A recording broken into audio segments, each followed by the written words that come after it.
Welcome to the Tech Egg. Don't get scrambled. Enjoy the video. In this video, I will explain how to connect interactive brokers to MetaTrader 5.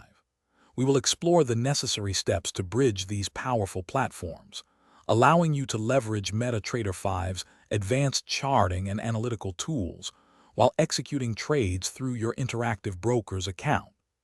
This integration provides a seamless trading experience, combining the best features of both systems for efficient market participation. We will cover everything from initial setup to successful trade execution.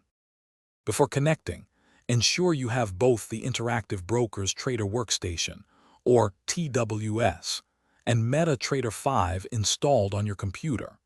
It is crucial to enable API access within your Interactive Brokers account management portal.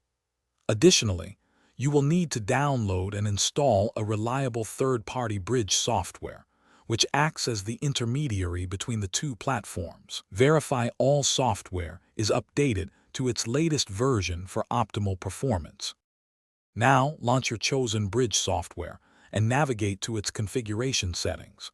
You will need to specify the connection details for your Interactive Brokers Trader Workstation. Crucially, input the correct API port number, which is commonly 7496 or 7497.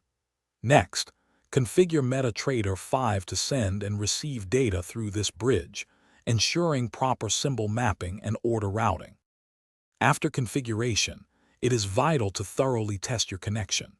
Place a small, low-risk test trade to verify that orders are correctly sent from MetaTrader 5 to Interactive Brokers and executed.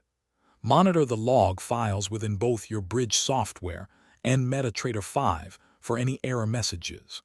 Remember, the Interactive Brokers Trader Workstation must remain open and logged in for the connection to function continuously. Thanks for watching. Consider subscribing if I helped unscramble your problems.